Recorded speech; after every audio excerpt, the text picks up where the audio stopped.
All right, hello, welcome to Adventures in Lollygagging. We're back tonight. We're playing more Swords of the Serpentine.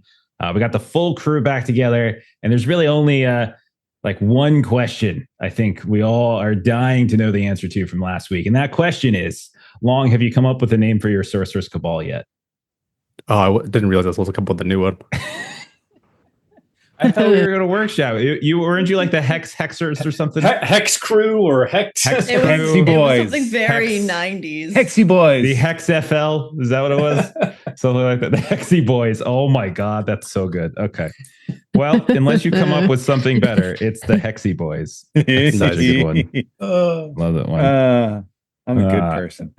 You are. As we learned last time, you are an excellent person. You're totally not going to die from your cousin today. I will earn it all. Let me ask you all a question. And this is like actually seriously, I was just curious. So we had like a time jump between our first arc, okay, the Tidebreaker stuff, about 4 or 5 years, and now we're in this new one. How old are your characters? Like, do you like when you envision your character? Like, do you think about how old your character is? So like Jeremy, do you know how old? I think Chauncey was is? Still fairly young in the first batch, like probably early 20s. So now he's probably like mid to late 20s. Okay, all right. I think Fortuna is a little older, right? Isn't she like in her 50s or something? Yes, I am pretty sure she was plus or minus 50, I think, first time around. So she, I would say, is 55 at this point. Mid 50s? Okay. Basically ancient, right? Yeah, like I was not decrepit. Walker. We've learned, right? With tennis balls. Oh, shade going on in the pre-Zoom. What about Arkadiy? How old's Arkadiy? He was 30 when we started, so he's mid-30s. He's mid-30s now. Okay, what about Vincent? About the same. I spent most of my adult life in prison. So sure, yeah. mid-30s as well. Yeah, like I think we said like 12 years? Like you were in prison for like 12 years, 10, 12 years, something like that, I think. And then what about Solo Vita? So Solo Vita's was probably early to mid 20s, same as Chauncey, because she's supposed to be Fortuna's older sister's kid. So that would probably be late 20s or so now. Yeah. Okay, right on. So I was thinking about this. Is like I told you, like I think if we continue to play this after the Saltbound arc, like my idea is like we do time jumps between each each one. And so like if any of you, Chauncey, for instance, want to settle down, take on a spouse, raise some younglings, I'm just saying, just throwing it out there. That'd be very interesting. Very interesting. There is a very delightful. Does need to continue the line somehow. Yeah, well, Fortuna is in her mid 50s, so she needs to be the matriarch. Yeah. And Fortuna's never been like married, never had kids, never anything like that. And her lover recently left her. We found that out recently. So really, Solo Vita is the one that has to carry on the family line. I did set myself up for that, didn't I? Yes, you did. You are, yes, you did. You are very close to the center of the family tree. I know. I think we'll use the statues for the ceremony. we can do the marriage at the bar. It'll be great. So fast. We'll elope. I side-eyed when Long did the rope trick in front of the police so hard. Oh my goodness! Oh yeah, like yeah. So the next thing is that good thing you're on your ground. You were on your own grounds at that point. Otherwise, that could have gone really bad. It could have gone really ugly. So anyway, think about that kind of stuff, because like if we play this the way like we have been talking about playing it, maybe doing like 4 arcs, maybe like 20 years, like some of you are going to go from being in your mid 20s to pushing 50, and so if like you won't have to do it like during an arc, but like between arcs, you're welcome to do that kind of stuff, because got to have backup characters. Comes. Play your son. I feel like Fortuna is just going to be nagging everyone, like when she's like finger waggling at Solo Vita. That'll be at some point of like the settling down and the doing the thing. For sure. I heard you can play a ghost.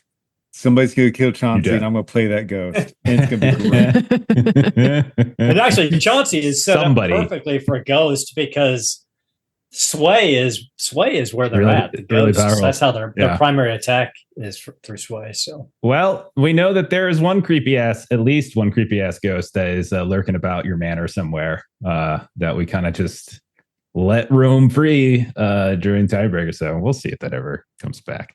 But let's get started. So last session we checked in on Vincent because Vincent wasn't here for the first session for this arc. So we checked in on him. You were busy perusing some black market vendors with your Cabal friend Rubio. Both of you of the Hexy Boys. You're in the sub canals of the Temple Mark district. You noticed that you were getting spied on or followed or watched by a very elegant woman who engaged you in conversation. You were able to, with a spend, recognize her or identify her as Ludovica Tonucci, who is a prima donna from the Opera House in Alderhall. But she didn't really want to talk to you about music. She instead kind of was sort of talking about sorcery a bit. She said that her group had been watching your career with great interest, and that if you were willing to basically sever ties with your family, which has squandered whatever power and influence they had, then there would be a place for you in her very prestigious group. She told you to think on it. She said when you're ready to visit this specific place in Sag Harbor called the Hollow Lantern. Meanwhile, back at the main wall and manor, you started investigating a bit because we discovered that your matriarch is missing. Suspicion quickly pointed to Henrietta, who was a servant who often assisted Pelletier, but whose real name turns out was Edda, and Pelletier forced her to change it to make it sound more palatable for his for his time in the manor. There was a handwriting that was matched on a note that Solavita had found that had a couple different locations for different people. There was also a hidden compartment in her servants' quarters that had some machinist tools and a magical ward on it. But she was missing, and other people said that she had been kind of acting kind of strange. There might be connections Chauncey might have thought of, like in terms of the family to Cametown, which is a small neighborhood in some of the foreign districts that are specifically groups of people from Came. What else? Fortuna, you spoke with Althavira, and she had basically proclaimed herself matriarch in Eliana's absence. And you learned that Eliana had received an upsetting letter several days ago that said, "We need only you. The rest of the family can be spared." You started scouring the grounds, Vincent, and you found some trouble in the fox kennels again. Gustavo, your poor kennel master, got his ass kicked by one of these people who assaulted you all. You managed to apprehend him, but then you let him go when Atura and the City Watch officers showed up before you could really question him. And that's basically where like most of the stuff that we kind of collected. So I'm just going to throw it to you all. We can do this either in scene or we can just or in character, or we can kind of do this out of character, however you want to handle it. But where do you think you all would be heading to? Where do you think you would be going to next? Together, separate? What are we thinking? Solavita would probably be going for a library or wherever archives, where she would try to figure out more about the origin of the salt pirates, where that spell had maybe generated from, or what because it seemed like there was information to be had around that. Okay. If there isn't, okay. I can do something else. Okay. You would know there's probably a pretty, I'm not sure if it's a library, or if it's more of a bookshop. The Gilded Page is probably in the Alder Hall somewhere, some place you can kind of pay a visit to, or you could actually find a more like university style library in a different district. You could potentially do something like that. Okay. I can pretend to be a student and just take the free books. Fair enough. Okay. What about the rest of you? What are we thinking? Where else are we going? Maybe instead of blindly stumbling into the town where Ed is from, there was some talk of maybe checking in on House Valtieri, the Mercanti family, to see how they tie into this. Yeah, because you had found a bronze signet ring in the piles of one of the assailants who attacked you at your warehouse, and that ring had a symbol, a circle with like two curves in it that basically suggested House Valtieri. Okay. That's certainly something we do. What about you, Fortuna? Is there a particular lead you're looking to follow? I would say that she was curious about. So Long, let me ask you this first before I jump on this. Would Vincent have updated us about this discussion with Ludovica Tonucci? Or were you keeping that to yourself? I feel like it's a self thing. I don't think I would totally fair. mention that. Yeah. Totally fair. Okay. Then I would probably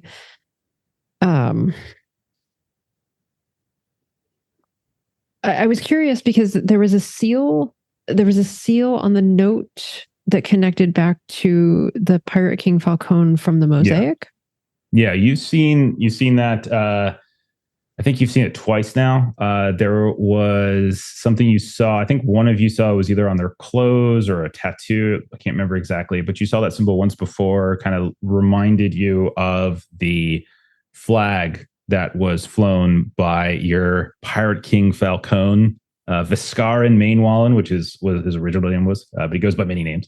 But you definitely recognize that symbol, and the seal on the note to Eliana looks similar. Yes.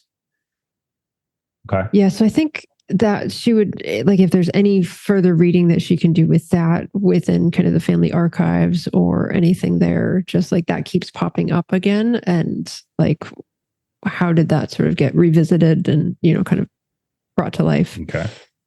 All right. What about Arkadiy? What is Arkadiy interested in doing? Arkadiy's going to follow behind Chauncey, so they can have a little discussion on their way to the mercantile house. Okay, I like it. And then what about Vincent? What is Vincent thinking of doing? I'll follow the dude to the Valerie house. Okay. So Fortuna and Solavita are doing some research, it sounds like, and then the guys are going to go check out this boys' night out. Okay. See how many come back. All right, let's start out with, I guess we'll start with Fortuna and Solavita. Do we want to say, like, we don't necessarily have to say that you're in the same place, but since you're both doing sort of the same thing in terms of doing some research, we could potentially dive into some roles. So Fortuna, you said you're going to go into the archives. So let's start with you. Everyone departs, and you definitely... the house has like kind of a silent feel to it in some ways. Many of your house guards were killed in this assault. You saw many bodies as you came past, and as maybe the hours progress, we get closer to evening. You get multiple visits from Artura, the city watch officer that your family has been communicating with. She tells you she comes to you, and it's always with grim news. And so she comes up to you and she says, we've got another report of an attack on a Mainwallen family member. And I'm sorry to say that it seems as though they were passed. And three more times she comes by and she tells you this. My word. Damaric Mainwallen was killed while buying spices in the Grand Marketplace. Quinsarin Mainwallen was killed near Effigy Square and Iron Cross while coming out of a notary office. Talariena was killed while wandering through a beautiful garden pass, like to the north in Alderdale. All of them were kind of killed one way or the other, but the same thing was observed in each of those locations, that salt was left behind. Observers, or if a city watch official managed to intervene as they fled and kind of killed them, everything kind of is identical to your all's experience, and that every one of them turned to salt if they were killed. They've given you the whole genealogy of everyone. I understand that you're stretched thin, but this keeps happening. She looks at you with confusion. And she says, I don't understand what you mean. It's a very large city. We're not your personal guard.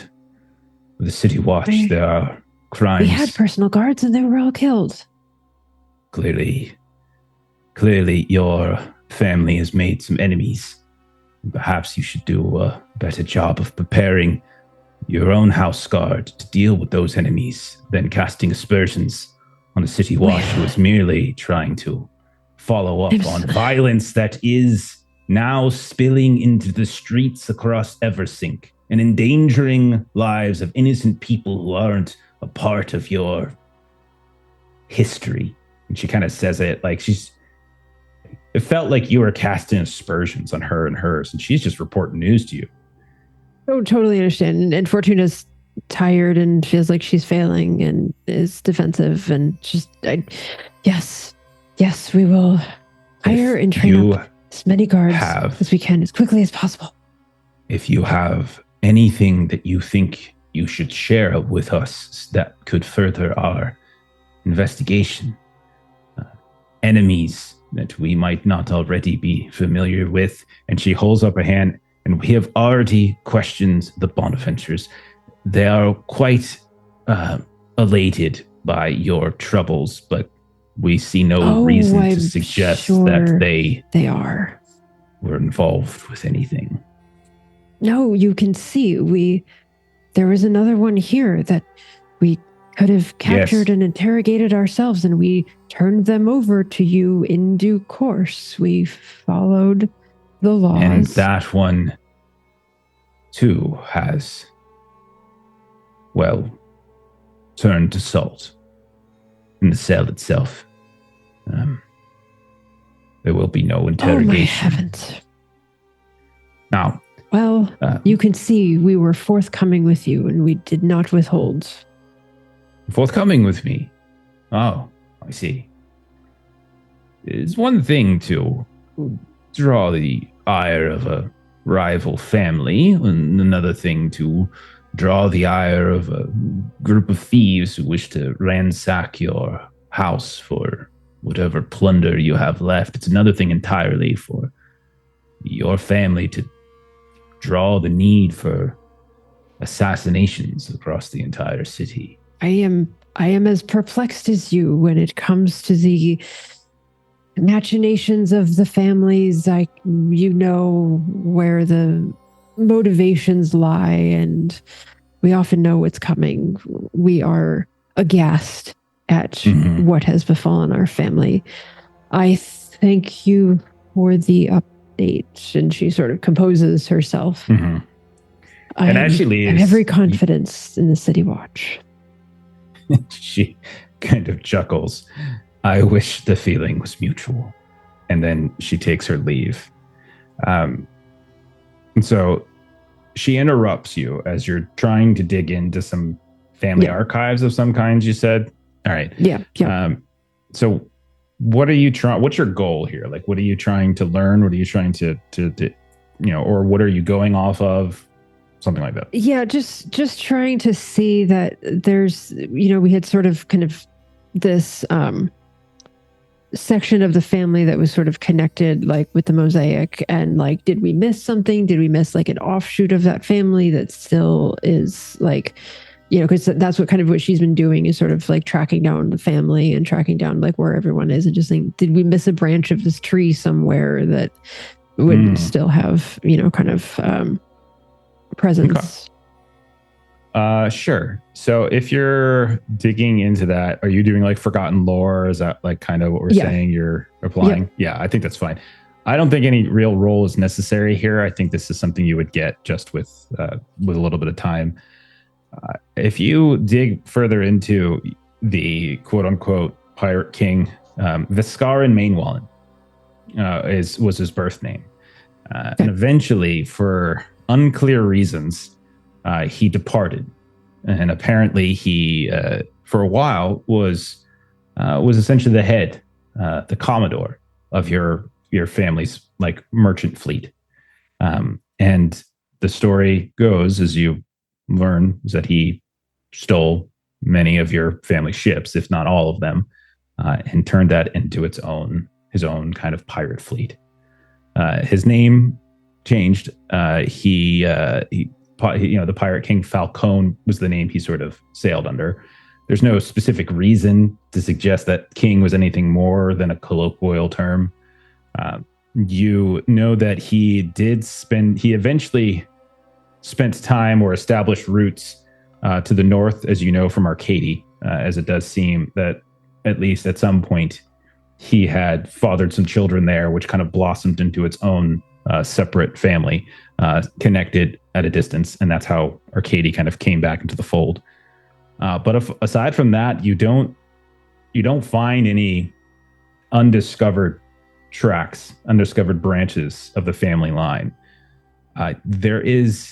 It's definitely unclear, however, when, how, or where he died. That is not entirely clear. And it is, he did, so there's like sort of mixed stories about his ultimate fate. Okay. So we'll cut over then. We'll say, so Levita, are we saying you're going to like this bookshop or something, or are you going, okay. This bookshop, we could even say, is one, since it's in Alder Hall, it's caters to some nobles.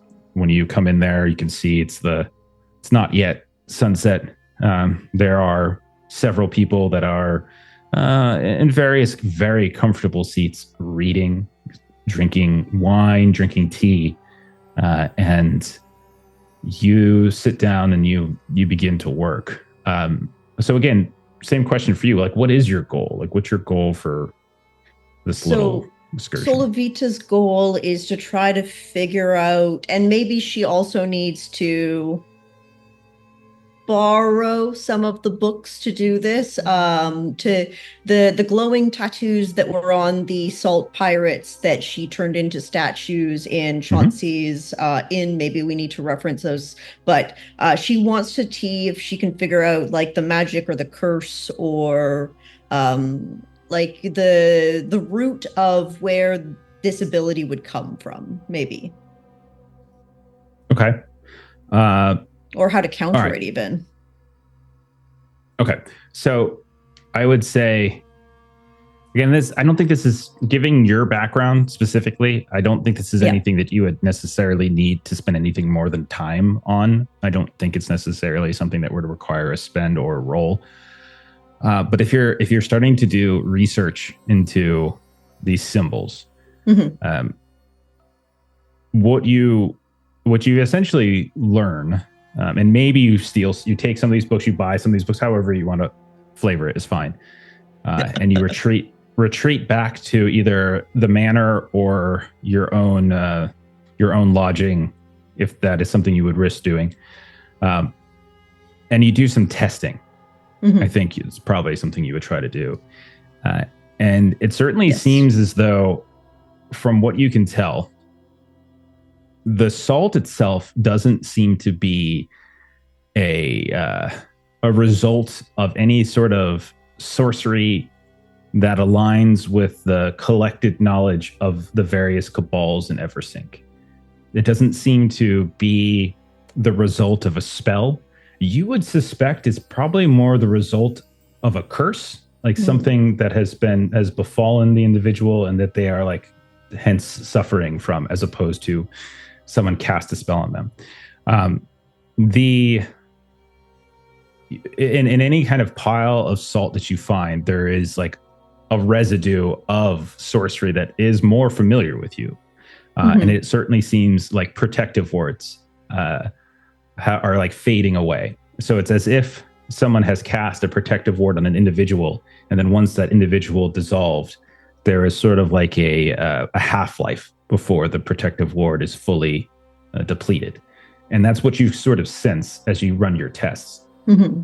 Ultimately, the conclusion you would probably think is that there are two separate effects.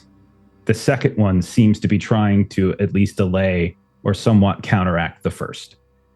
So someone seems to be trying to help, someone with knowledge that's relatively familiar, powerful, but familiar, is trying to assist these cursed people. Okay. Interesting. Okay, so kind of like looking in on that and maybe comparing it and getting some results from tests, she might then, if Vincent hasn't returned yet, by the time she's done testing, try to go find him once she's done. Okay. Do you have Forgotten Lore, right? I do. Yeah. Do you want me? I can do a spend on Forgotten Lore. No spend necessary on this. As long, because I'm saying this is literally a couple hours of you reading and testing. So I'm trying to be a little bit more attentive to spends. A spend should be something where you're trying to do something like really like that like a clue or a lead you should be able to just get. It's like the spend should be something much bigger. And so I think one of the other things you might come across as you're digging into this salt stuff, and I can't remember if I gave this to you already, but there is a shanty that sometimes is sung. Okay. And it is about a ship of sailors who became cursed. And and they had to basically return to their ship before dawn, lest they like wither away. Mm-hmm. Okay, perfect. We will then cut from there, and we'll check in on the guys. You've been traveling across the city. Arkadiy, have you had any words with Chauncey along the way?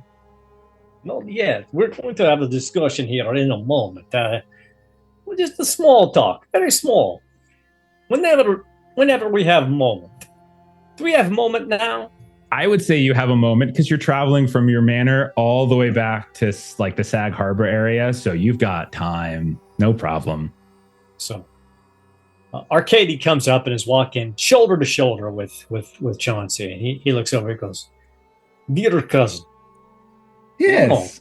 For years now, we have been together. I have watched your back. You have watched mine.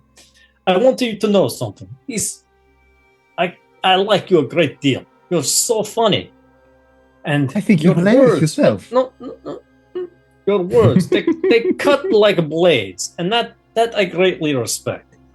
But earlier today, while you were speaking with Pelletier, I was standing 5 feet behind you, hidden in the shadows.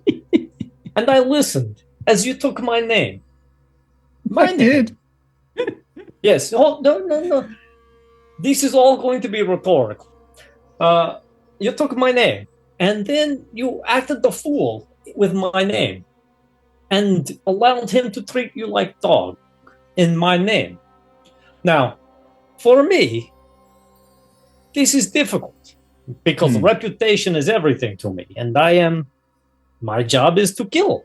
So I think to myself in the moment, I'm going to have to kill Chauncey tonight. I will have to follow him while he is going home or someplace, and I'll take a knife and sever his cervical spine. It would be painless and so quick. Your ghost would be out of your body before you would even know you were dead. But then I stop to myself. I stop and I say to myself, this is not right. And do you know why? Again, rhetorical question. I'm going to tell you why.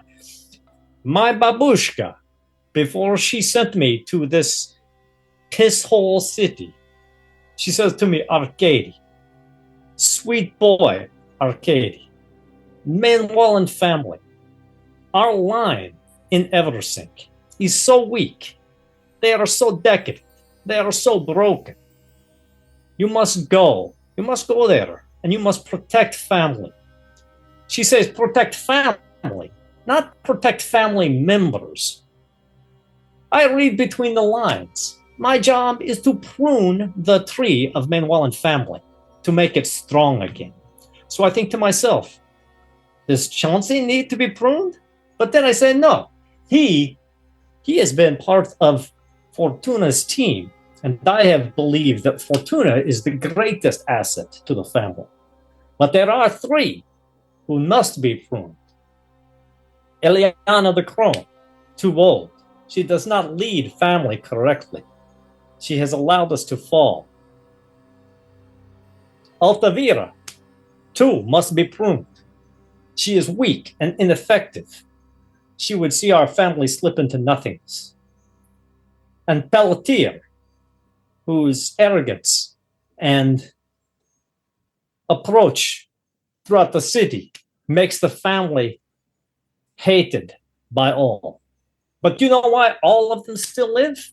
Because reason. Eliana, the crone, she cannot pass until successor is clear. Altavira cannot pass until Fortuna has learned the lessons she needs to learn in ruthlessness and conniving and double dealing. She must surpass Altavira in all of these things before Altavira passes. And Pelletier, I would have taken him the first time he called me dog 5 years ago. But he knows so much. His logs, his journals. And so I say to myself, Chauncey, Chauncey has given me favor, and I must thank him for that. So here is my thanks, Chauncey. From now on, you are Arkadiy to Pelletier. Every time you see Pelletier, you are Arkadiy, and you will spend your free time with him as Arkadiy, learning the books, learning the journals. And when you know all that he knows, I will eliminate him for calling me dog. Arkadiy, it's as if you had my mind the entire time, because you see, I'm truly the dog of the family. We both know this. You never shared the information with me, but with your name, with your voice, you would gladly share these secrets, and then we become so much richer as a whole. And of course, I know you're too proud, and your reputation means so much. And outside of the walls, they should be maintained. But within the walls, I would make that sacrifice for you because I love you so much. And Chauncey, our family needs that knowledge. Yes, indeed, Chauncey. I tell you, you make me laugh on the inside every time you speak. But as long as we understand one another now, I think we're good, yes? We're practically inside of each other's minds. Indeed we are. How do you do it, Arkadiy? You're amazing. Understand. It's because I live forever in your shadow, my dear cousin. Forever in your shadow. I feel myself very lucky then. Yes. But enough of this. We have an interesting puzzle to put together. Yeah. So, as this conversation has been happening in transit, Vincent, you're listening, you hear all of this, this weird little exchange. Occasionally someone, like you pass by people, is like, okay, I'm going to kill this one, then I'm going to kill this one. And like some passerby is just like, what? And then they like scurry down an alley like, oh God. But eventually, Chauncey, I think you would probably be the one who would know where to track down the Valtieri family, where their house is, their guild house is. It is like East Side, Sag Harbor, not quite to the Tangle, but you would be able to track down them. I'll say the three of you get there literally end of business day, and so you're arriving. It's a guild house, so it's a place of business. You can definitely see that that there's it's not in a neighborhood bereft of onlookers. Like there's definitely a crowd here and there. It's near the dock, so you can see the water from where you're at. You can see the endless array of ships and various other various other like half sunken buildings and such out in the harbor. And you go through kind of the public entrance of this 2-story building. And you can see that there's a little bit, there's lights that are still, there's lanterns that have begun to be lit here and there despite the time. And eventually you come inside and you can see like people are packing up. People are like kind of cleaning out for the day. And you do see that there are 2 people here. And one of them is a fairly muscular, black-haired figure. And you would know him, Chauncey, I would say. Again, this is all because I think you made a spend earlier to know the Valtieri family a little bit. This is Mariano Valtieri. You would know him as a bare-knuckle boxer kind of guy. Likes to get drunk, likes to bare-knuckle box. Very gregarious, and tends to be like the loudest and in the room in some ways. And then you see a much smaller, shorter, you can tell in some ways balding gentleman, a good 10, 20 years older than Mariano. At least he looks 10, 20 years older. And you would know him as Luciano. And when you come into the room, it's Luciano who speaks. And he says, I'm sorry, we are closed for business day. If you have business with the Valtieri family, please come back in the morning. Get on. We will talk then. Hey, we have plans for the eve. Of course, I would never bother you with business at this hour. But for a bit of pleasure, a bit of chit-chat from my good friends, Mariano, Luciano. Just a moment of your time, I would beg you. He looks at you, kind of squints his eyes a little bit, and he looks over at Vincent, who said, "What did you say when you first started talking, Vincent?" I was just gonna say, if you have plans for the evening, we could join you in them. And as you say that, they kind of look at each other, and then they look very appraisingly, and then you mention their names. And well, why is it you know our names? You have us at a loss. Who are the 3 of you? Well, obviously, I'm Chauncey. I've had some dealings with your family. Wonderful people. I've set up a new warehouse down at the docks, the Tilted Crown. Have you heard of them? And these are my fine and friendly cousins as well. And Luciana looks up at Mariana, and he's just like the big guy, just like, I don't know who they are. Like, he says he knows me. I don't know him. And like, yeah, I'm sorry, my brother says he doesn't know you. He says he's a little uncertain of you, but you sure you've got the right place? Chauncey. Of course. Chauncey. And he's like waiting for a second name. Chauncey. Well, the family goes by main one, but around here most folks would call me by Redding. But last name. Do you watch much of Eel Ball by chance? I know you're a man sport. Like, yeah, but I like the boxing, like a man-to-man kind of thing. We don't need some little toy that we got to throw around. Like a real man, like, you just kind of get in his face and you just see who's strongest and best. It's a primal thing, you understand? It's like... I will confess my jealousy of your stature. I just never had the constitution for it. So I did as best I could. You would love my friend Randy, though. Maybe. Is he box? Not officially, but he is. He can very much get in somebody's face, quite as you say. And he ain't here? No. But I did run across these on some terrible people that I'm worried they may have taken it from your family. And the nature of the people who were holding this, I'm worried that they might have done harm to somebody of your family. And the great repute that you have, it burdens my heart, frankly, that these terrible scallywags would have taken this from somebody of yours. You use a lot of words, Chauncey. What are you saying? I'll hold the ring up. He says he found something of yours. And so, like, as you hold up the ring, he's like, hey, where'd you find that? Hey, that's mine. He kind of comes out and he's like, give me that back. And he reaches out to get it. Well, it's funny. Do you know this tall lad, bald head, tattoos across the face, glow blue? His friends turned to salt whenever they're murdered? Okay. You can tell that because he pulls his hand back at that point. Again, he kind of squints at you now. And he's got a big dumb face. And then he looks over at his much smaller, shorter, balding brother. And like, they're both, you can tell, like, they're doing that thing. They as you start to look at them, you see the familial resemblance. It's not obvious at first, but definitely you can kind of see it. And they're kind of looking at each other, and you can tell that they're almost communicating telepathically for a moment. Let me ask you guys, what kind of skills we got? Does anyone here have like a liar's tell? Or let's see, what else we got? Liar's tell would be great.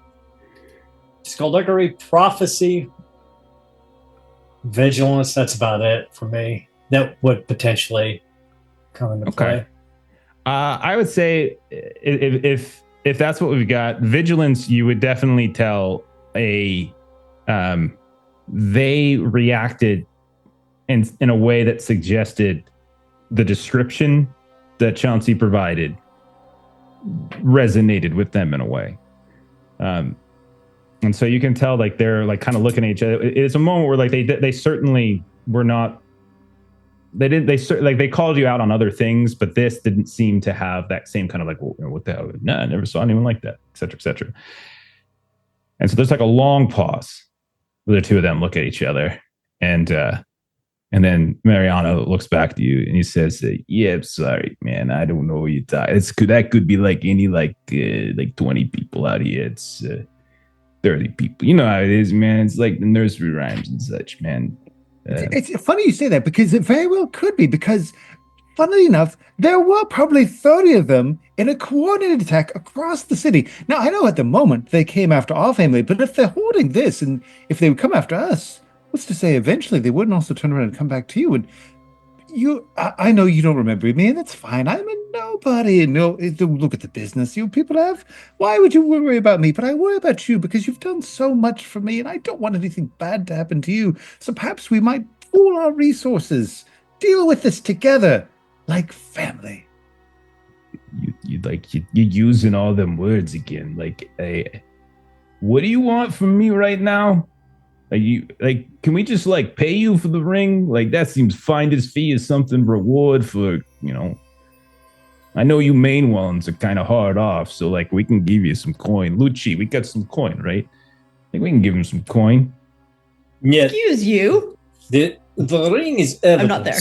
And belongs to the ring is evidence and belongs to Watch. They have loaned it to us, allowing us to preliminarily investigate. However, it appears that since you do not want to speak with us, we'll simply have the captain of the Watch and troops come down here and go through your facility.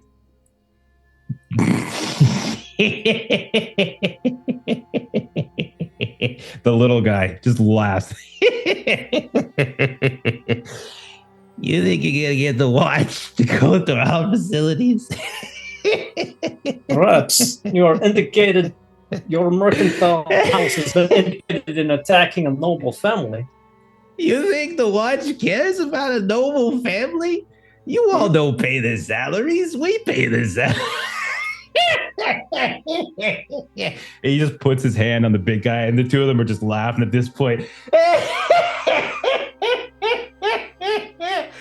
Oh, that's a good one. Oh, I didn't think I was going to get that kind of laugh tonight, but whew. Oh, see, I'm glad you have our company then. Oh, God, you guys are a riot. Thank you. Anyhow, so you don't want... Well, we offered you fair trade. We got some coins. We'll get you some coins. No, the ring belongs to the Watch. Ring don't belong to the Watch. I think you have a very misunderstanding of how the Watch works in everything. They work for whoever gives them more coin than whoever doesn't give them more coin. And your family ain't particularly known for having a lot of coin right now. And ours, well, we kind of got more. So I don't really think that you're going to be, if that's going back into their possession, eventually we'll just give this little sack of coin right here. And he holds it up. Clinkety, clinkety. I guess it's just going to go to one of them Watch officers. And then they're going to give us the ring. Or we give it to you all and you give us the ring. Either way, a ring's coming to us. That sounds like a great deal, actually. You can have the ring, and we'll take the sack of gold. It's just we're here to find if you're a friend or foe, really. Friend or foe? Fella, we don't think about you at all. This fella over here has got like one warehouse. We got 27. He ain't nothing to us.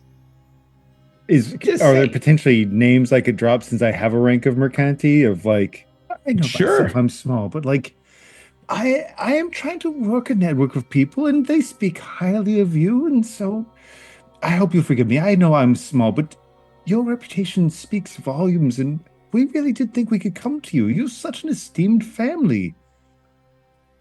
Maybe even charm.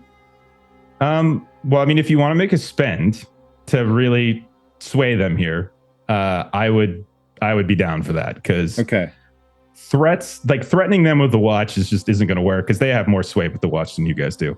But bribing them, or like you said, using a more powerful like Mercanti Guild house, if you want to burn that ally point, that could potentially get them to shut their mouths a little bit. Okay, so which one do you want to do?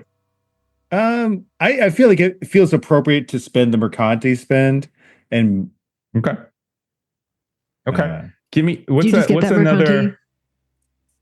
another mercantile house that might be like, you know, really influential that you just happen to have an in for some reason. If you say piss pot Randy, I'm gonna be very upset. No, goodness no. No, I'm trying to think because I'm terrible with like more like Italian themed names. I have no talent for that. Give Kipster and I a couple minutes. We'll have some for you. Okay.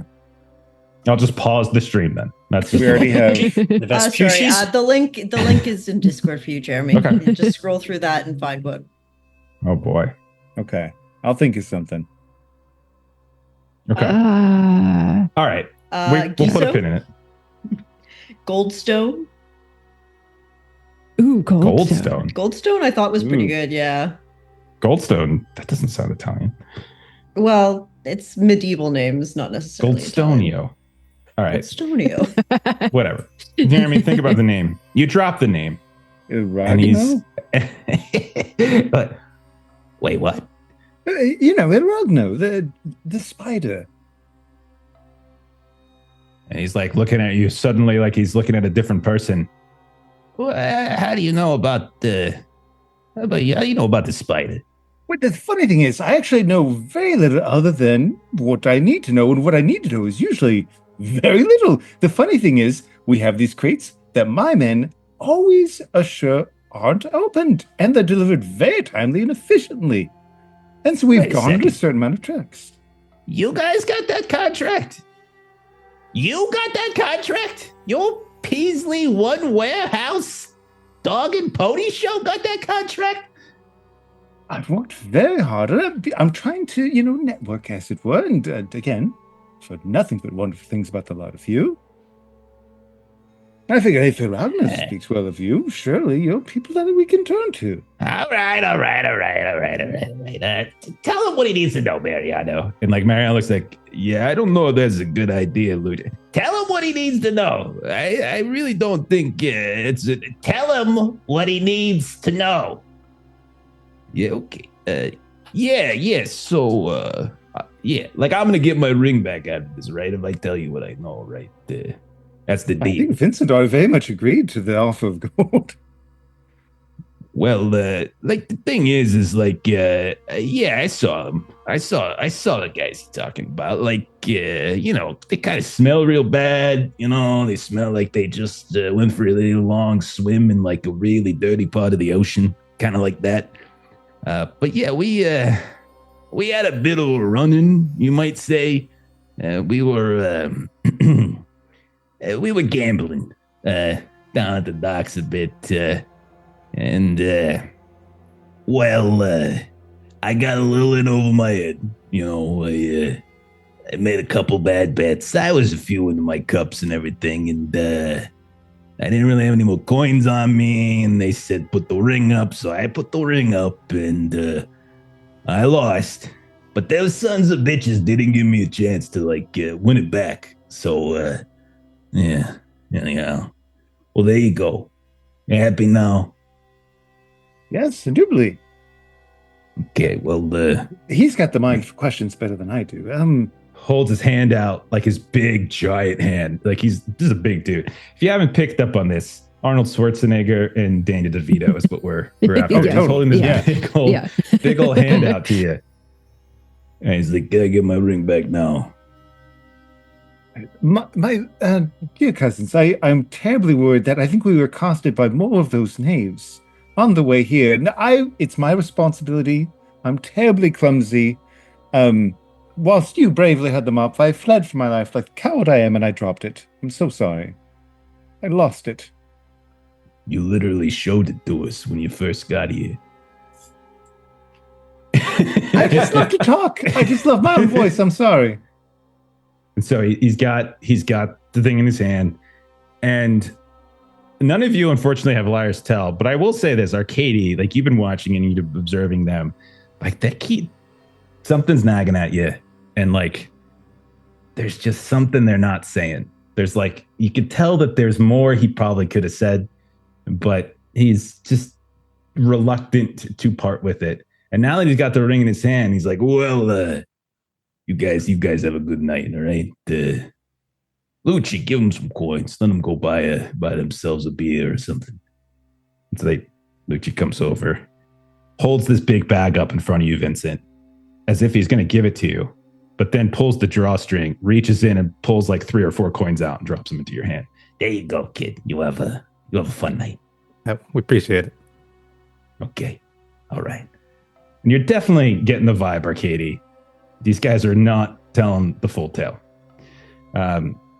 So if anybody, since you guys don't actually have liar's tell, if anybody wants to make a spend or do something else here, you definitely get the feeling that they got more that they are capable of telling you, but will be more than happy not to if they don't have to. Yeah, Fortuna's the one with Liar's Tell. I know you're the only one. I was looking it up. No, I did take it. I have Liar's Tell. Do you have it? It's one of my lemon rebuilds. So the two of us with nose and books have Liar's Tell. Yeah, don't forget that I think you guys can make a spend to basically pretend like you have the effect of another investigative ability, right? So you gain a clue that would normally only be available to a different ability. You just sort of describe how it would apply in this case. Yeah, I mean, I'm happy to spend to do a spend on this, and I could see vigilance. Me picking up on the subtle clues, clicking in, or maybe or prophecy. Obviously, just kind of tapping into what they're not saying, hearing their thoughts, as opposed to just listening to their words. I'll do either one. Well, you tell me which one you'd prefer to do, and then we'll kind of flavor the resolution based on that. Let's go prophecy. It's creepier. It's more interesting. Okay. We'll say this, as the coins are given over, and then, everyone's, friendly, people are shaking hands with one another, you go and you shake this big, giant, meaty hand of Mariano, and you have a little bit of a vision kind of comes to you, and you can see him suddenly, as if you're looking at him, and it looks very it's almost like a reflection of him, where it's not quite clear, and you can see the it's kind of rippling, and then you hear, and you realize it's you that's actually vomiting, and then you see the reflections suddenly get all messed up, and you realize you're almost seeing through his eyes, and you just feel this, you've drank too much, and he gets up and he's kind of wobbling around, and you've got this drunken haze, and you're just feeling all of this from this first person behind his eyes. And you look out and you see a group of the same type of people who attacked you, the same type of people who attacked Chauncey and Fortuna and Solavita. You see them somewhere on the docks. Hard to tell exactly where. There is sort of a sunken dock that seems to be drifting into the water. And you can see there's a group of them. And one of them is just sort of flipping this ring up and down, up and down.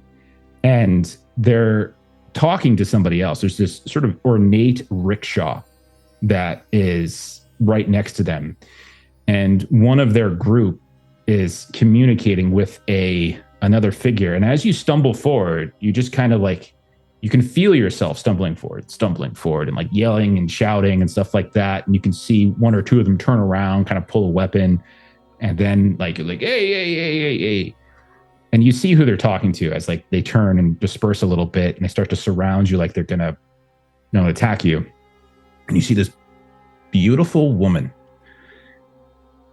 red dress, elegant, far, far better in terms of quality of look, quality of dress, quality of person than this grimy doc should ever give host to. Black hair, some streaks of white and red. And she and some other, whoever this is, they kind of come up to you. It looks like you're about to get attacked. And then suddenly she steps forward. And as she starts to talk, you realize you hear her voice twice. Once you hear her talking to Mariana, and you hear her saying there doesn't need to be any sort of bloodshed this evening. And then you hear a second voice, and you realize this one's directly to you. And she says, "Oh, naughty, naughty. This isn't for you." And then the vision fades, and you just find yourself on the ground. And Mariano standing over top of you is "Hey, you all right? I didn't touch him. He just fell. I didn't do nothing. He just kind of crumbled. You all right, buddy? You didn't eat your Wheaties this morning? Come on." I'm the rest fine. of you see I fall over my own feet, I appreciate it, though. Finish up, Arkadiy. Let's go get a drink. We got some coin. All right. Well, hey, glad we got that all squared away. All right. You guys have a good night. You too. It's wonderful meeting you. Yeah. Good meeting you. Yeah, the rumors about you, I mean, the kind of tree you talk too much, but that's all right. Yeah. So. And what is what they have? He like walks you out, kind of opens the door for you, the big guy. His eyes kind of linger for a moment on Arkadiy as like Arkadiy passes, and then closes the door as you guys step back out into the docks. Give you guys a beat if you wanted to talk, and then we'll check back in with Solovita and Fortuna. Shall we discuss our findings at a nearby bar? Well, on the way, when I was shaking the hand of Mariano, I saw a vision of when he encountered these Saltbound pirates. They were speaking with a very beautiful, elegant woman in an ornate rickshaw. She had black hair streaked with red and white. I could not quite place her face, but I know this. She is a sorceress of some power, because as I was seeing this past vision, she reached out through the vision to speak directly to me and shut the vision down. There's much more going on here than we suspected. We must find this woman.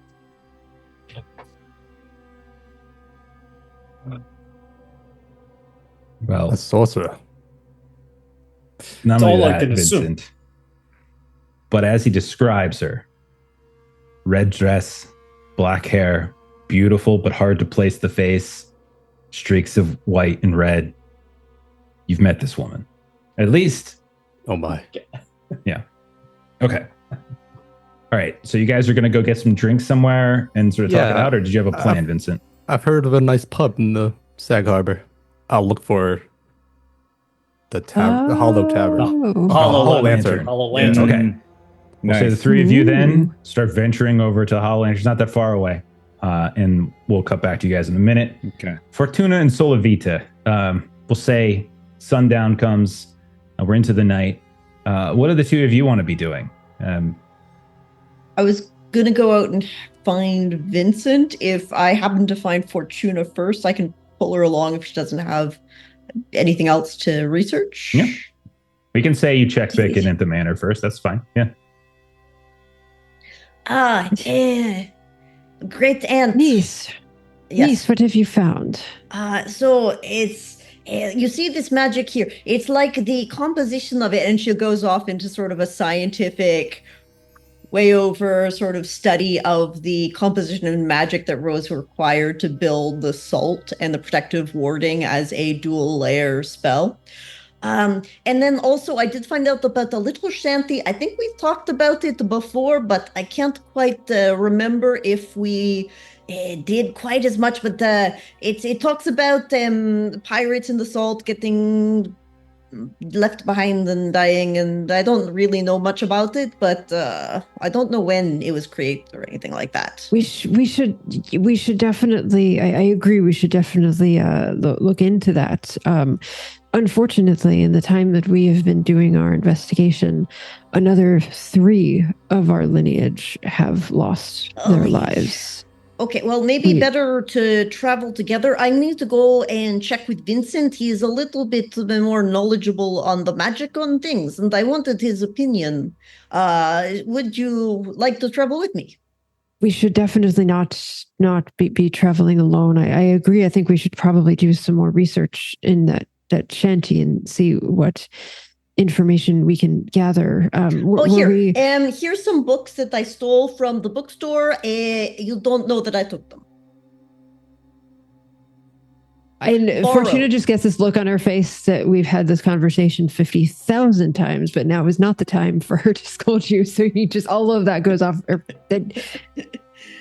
We should not be traveling alone. And were we also, did we not want to go back to Chauncey's Inn? Did we want to take further examination there? Yeah, I don't know where they went. There Well, we know they went to the mercantile family, but they should be back. But so they must have either something went wrong or they're somewhere else. It's the three of them together. I'm sure they could handle anything that came their way. I have every or faith the three of them together. Oh in no. them. I have faith. I have faith. We must stick together as a family and have confidence in each other's abilities. And then she sort of like there's a mirror in the hallway and she's sort of looking at herself at like, where did this positivity come from? As the scowl on her face doesn't match the words coming out of her mouth. Okay, well, this is a great new leaf for you, I suppose, is positivity, but 3 more of our family were murdered. I suppose we'll probably be adopting some children into the family soon because their parents are dead. I know what that's like. All right, so sorry. Dark humor. So let's see if maybe we can start at the mercantile area and see if we can figure out where the boys went from there, or do you want to just ignore them and trust that they can be okay? I trust that they can do. I trust that they can do what they need to do. Did you want to look further at those statues that you turned into statues? Yes. Then let's go to Chauncey's legitimate bastard. I've got a whole little library there. We might find some useful books. I definitely legitimately took all of them. Paid for all of them. We will read them with vigor, dear niece. Yes. All right, so we'll head to my addict sort of hidey hole and the legitimate bastard. Jeremy, whereabouts in the city is the legitimate bastard again? Could you remind me? I keep forgetting to put a little token on our map. Oh. Where do you think? I forgot the name of the... Sorry. I know it came up several episodes ago, and I already forgot the name of it. It was... Do you think it's over by... Is it over by, like, Sag Harbor? Is it always... Is it, I would think so, because it would be more in the commoners area of things. Closer to the Temple Market and everything, kind of somewhere in that. So definitely like 2 islands over, basically. Okay. All right. So we'll say he can kind of be a different person when he's over there. Yeah. We'll cut to the legitimate bastard and we'll say you come in. And there is a modest crowd for tonight. Maybe Pisspot. Is Pisspot Randy work the bar? Or is he just your stevedore guy? Pretty much like he's known Randy since they were kids, so he trusts Randy implicitly. Okay. So maybe it depends. Like it depends on how Randy, because Randy's kind of like cleaned up. Does he feel comfortable bartending? If not, well, we'll say modest crowd. Whoever it is that is your primary manager is there. We'll just say it's Randy, because that's fun. Okay, so Randy sees you come in, Solovitas, sees Fortuna with you, and he kind of flags you down, and you look over by the stairs, and you can see the statues are still there, except like there are towels over top of them, and he's like, hey, there's Solovita, Fortuna. Hey, Randy, good to see you again. Thank you. So did you talk to Chauncey? A little bit. Did you like the new art pieces? He said we could dress them up and put cloaks on them. Well, that kind of scared away a few customers, actually. So we just put towels over top of them. We didn't want to scare folks away and stuff. Okay. But he and I got attacked, nearly killed. I saved him. I'm not sure if you mentioned that. He was very thankful. Thank you. There was a big old axe going right for his head, and I just said no, because it's Chauncey. Well, just the strength of your no command worked wonders. It's the charisma, you just no, and he kind of wavered. It was great. Oh wow! Oh, our family owes you such a debt. I'm so thankful. Stop. Yes, Chauncey definitely chose the right person. I know that he's been talking a lot to Arkadiy recently, and I'm glad you're not jealous. That Arkadiy guy, don't want to mess with him. Definitely, I definitely would never make any jokes at his expense. It would be a very bad thing to do that. So there's no way Chauncey would do that ever either. Chauncey will joke about a lot of things. You would never joke about that. Anyhow, you want us to bring them up to your room? Yeah. If they're scaring the customers, we can bring them up. Or if you have ideas I was thinking just like a cloak and a hat, and we draw a little bit on their faces. But if we're thinking of scaring people, we can just put them up in the attic. Just gotta like they ain't like in like the best. Sure. Do you look at them. Like they're not really like standing there all heroically. Do you have assistance? I'm not sure that I am in a condition to provide assistance. Oh yeah, no problem. Oh yeah, we definitely got attacked as well. And Solovita will just like pull her sleeve back a bit, and there's probably a nasty ass gash. Oh, you see that blood on the stairs right there? Yeah, that's mine. Oh, that's yours. Oh, yeah. Sorry, I didn't clean it up before. I had to jump out the window. Oh, it's okay. Chauncey's got this rule: like if there's blood, just let it stain. It patinas the place, gives it charm, character, that sort of thing. Oh yeah, that makes sense. It's hard to tell it from the alcohol stains anyway. But yes, I'll give you a hand. If we can move them up to the attic, that'd be great. Okay, excellent. Good night. The two of you go. Snake bite selling well? It's kind of slow tonight. I don't know what's going on. Things ain't looking. I don't know. Apparently, I heard some stories that there was some violence here. We had to close down the shop during the day because we had some business down by the warehouse. Oh yeah. But people were saying something was going on around here. I don't know. They were saying like some kind of sorcery or something was going on. Like people were casting spells and such. Like, hopefully the temple guards will come through. Oh yeah, they were here. Some inquisitors from the Nari. They were kind of poking around, asking questions. But hey, I wasn't here, so I just said, "Hey, I wasn't here," and they believed me because I wouldn't believe a face like this. Definitely, and it was the truth. When you speak truth, well, that too. Yeah, it was that too. It's absolutely all right. You want to take? You want heads? Yeah. Great. I'm happy to take the head if you grab the legs. I'll just hold the shoulders here. And as you go to pick it up, you realize, oh, hey, that's pretty light. There's surprisingly light, like way lighter than you would expect. A 5'10" man turned into stone would be like extremely light. And that's kind of curious. And you realize as you're holding it, and it's hollow on the inside. Hollow on the inside. But Randy will not ask too many questions, and the two of you can go ahead and start carrying that up to the attic. Randy, while we're doing this, you know a lot of pub songs, right? I do. Yeah. Yeah. You got a pretty good voice on you. I do. Yes. Do you know? Uh-oh. Got moved around? Got him. I'll figure it out. Don't worry about it. Everything's fine. Not a worry. Do you know one about like cursed pirates that turn into salt that are stuck in the land far away? Cursed? Oh, yeah. The salty sailors of sundown. Yeah, I know that one. Yeah. Yeah. Can you sing it? Like the whole verse? Well, the whole thing, like right now. I could. Yeah, great. I'm happy to hear that. But here's the thing. Yeah. There's a bit of an urban legend about it that if you sing the song, you will become a salty sailor who's going to turn to salt by sundown. So I'm kind of a superstitious guy, and I just kind of turned my life around. Not sure if Charles mentioned this, but I'm kind of clean now. Also, I'm single. Congratulations.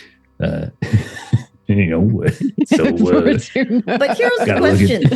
Who then did the person who sang it and taught it to you turn into a pirate, or were they just hanging around for a while? Well, see, it's kind of funny you mentioned that. Like I heard a story. They were talking about it in the main room a little earlier. Like someone started singing that song, and one of the other fellows was like, hey, I saw something like that. That ain't just a song; it's real, and that's people got all kind of worked up about it.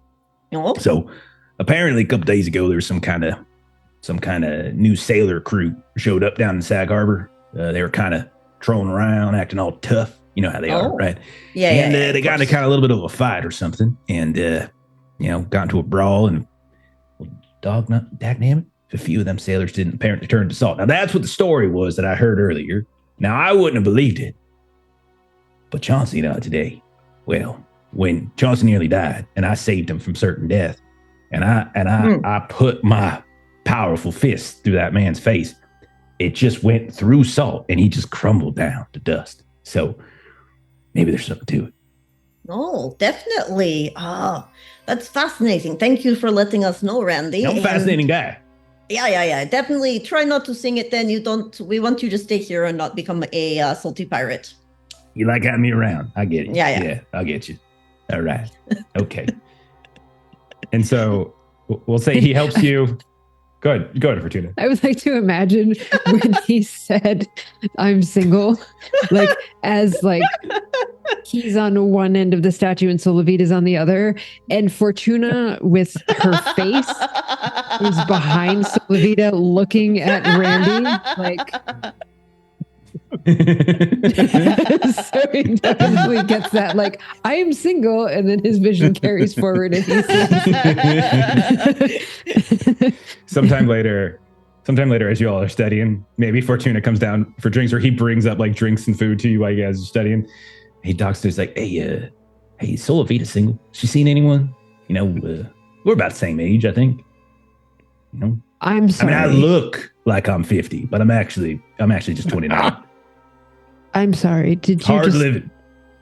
ask me if my niece, who I have looked after since the death of my sister and love her like a daughter? Yeah. Are you asking me if she's single?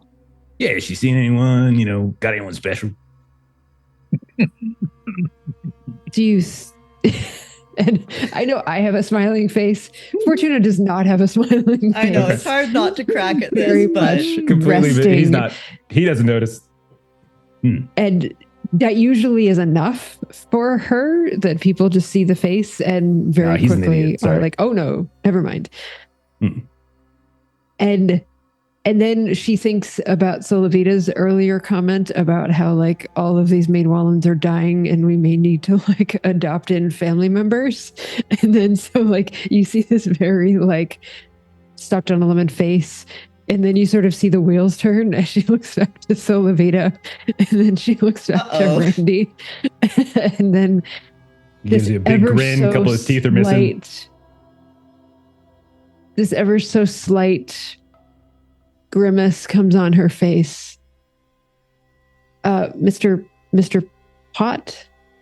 No, just call me Randy. Mr. Randy.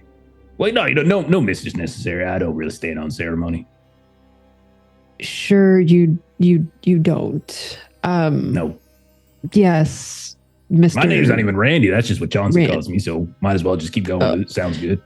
Got a nice ring to it. Oh, okay, not Mr. Pisspot Randy, not Randy. Yes, my dear niece, Solavita. He's currently single. And like this was just so painful for her to say. Yeah. Okay. So like what do you think my strategy should be here? You know, like she likes books, right? I can get her books. There's sagging bookshelves covered in absolute amount of volumes behind this Fortuna in the room. I like the books that's got like pictures in them and such, but like I can get the other ones too. In my limited experience in Ventures of the Heart, one does best to be true to yourself. Solavita adores books. If you don't adore books, do not feign to adore books. She will see right through it. Show her what you're interested in and be yourself. And that is the best that you can do. I'm surprised you know about Ventures of the Heart. You know, I wouldn't, it's a whorehouse over in the Tangle. I didn't know you would know anything about it. I used to spend a lot of time there in my early 20s.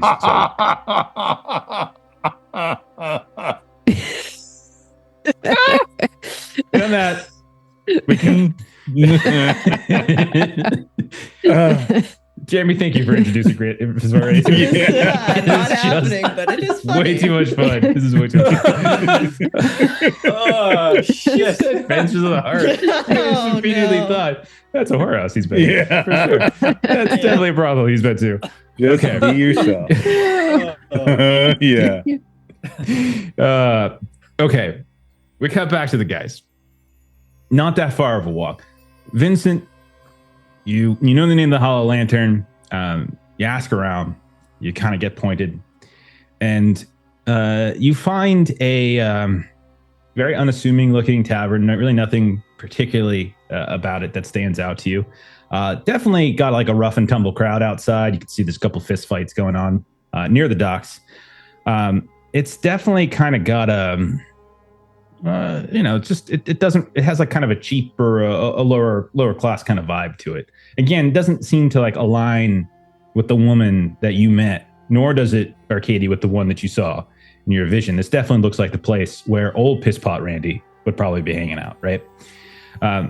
But you can definitely tell. Now, one of the things you notice is like there are a lot of lanterns, but most of them they're not so much like they're really just like containers for candles that you can see. Like there's just these big waxy candles and they're kind of dripping down here and there. And you see these pools on the ground where like wax has started to kind of congregate and then congeal once more. You definitely hear the sounds of laughter coming from inside. Door swings open time to time. And more than once, you certainly see some outsiders. You definitely don't see, it's not just Eversinkers. You can see some big old tall folks from the north, pale skin. You can see some of them dressed like barbarians. They're wearing like furs and such, which is kind of crazy considering the temp right now. But that is what you see. Guys, just go right in. Shall we join the sailors drinking their sorrows away? Cousin Vincent, why did you pick this particular establishment? It looks quite downtrodden, even for me. Your visions remind me of something. You know that I'm a sorcerer. Possible connections here. Ah, and yes, let us enter and drink with sailors. Do we really need to? Sometimes, those who aren't attuned to sorcery could just stumble into something really terrible and maybe just fuck it up. Don't worry, Chauncey. I have got your back, remember? I am your shadow. That actually makes me feel so much better. I'm sure at some point it might work against me, but for the most part, I'll just continue to stumble into trouble knowing that you're there. You might not know it, Chauncey, but your words are sorcery itself. Indeed. As I said, cut like a blade. Vincent, you so charming. Okay. Did you guys go inside? Yes. Yeah. First thing you notice, very kind of smoke-filled room. And like it hits you and you almost immediately just have to kind of start doing it. You see, people are smoking various pipes and things. These like big curved things get carved out of bone or something. There's probably maybe about 20 people or so scattered about. There are like these square kind of chunky tables. They're not particularly well put together. Warped wood on the floors. Like you can hear it kind of creaking underneath your feet as you move about. Inside, you can see that there's a handful of these lanterns, just like outside, hanging from the rafters that are giving it kind of it's got kind of like a little mood lighting action kind of going on. But overall, it just seems kind of like a rough and tumble kind of pub. It's not completely full, but it's definitely, I would say, more than half, close to 3/4 full. So there's places to sit if you want to. You can see that there is a man, big burly chested man, who's behind the equivalent of the bars, a handful of folks that are standing right in front of him, drinking, laughing, etc. You can see men and women everywhere. A couple people are running drinks, but for the most part, it just seems like a rough and tumble place. A couple folks are playing some dice, and that's about it. What do we want to do? We'll join like an empty table, call for a round of ales. Okay. Guy comes over. He's like, what is it I can get you? Your finest ales if you have it. We have one ale, and it is not fine, but you are welcome to it if you can pay. Of course. A round of it, and I'll offer the newly found coin we got. Picks it up, takes a look at it. Yeah. Back in one moment. And he kind of saunters off a bit. It's not gone very long. But when he returns, he's got these big, kind of dented steins, you can see. It's not particularly frothy, but he places it down in front of you, and you can smell like the alcohol just coming off of it. Like this is not a particularly, there's a very bold flavor of a brew as he places I know it this down one. in This is front one of of you. Randy's favorites. You start drinking it, and it's like Arkadiy it just- pretends to. Arkadiy pretends to drink. He doesn't actually drink any of it. He wants to keep his head clear. Fair enough. Okay. So you start drinking. You look around, Vincent, and it is like they're like, honestly, the three of you are the best dressed here. Like everyone around here is dressed in workers' I'll clothing. take yours. Like, Chauncey pulls over Arkadiy's and just starts. It hits so ridiculously hard, Chauncey. You gonna down the second? Yes, I will. I am not about to be sober when sorcery is on the line. Fair No. enough. Okay. So I say, as you're doing that, you're going to take a -1 penalty for the rest of Okay. the scene to any Perfect. athletics tests or any kind of like anything that you do that requires like a lot of movement and whatnot. Because you're just like it immediately hits you. Like you go to bring the second one to your like you try to put your hand in the rim and you kind of miss it. You bring it to your mouth and you have to like kind of shift it for a second. Like very quickly the room feels to sort of start to slightly go off kilter a bit. Good. That's where I want to be. All right. Okay, you are there. Chauncey. There's something here for me.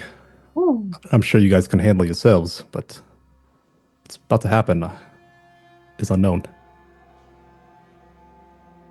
Well, then perhaps we should set it off and see what sort of trap springs. I'll call for another round. Okay. Yes. Same guy comes over. I'm ready for the entrance exam. Another round if you could. And he looks at you really closely. Are you sure? I'm sure.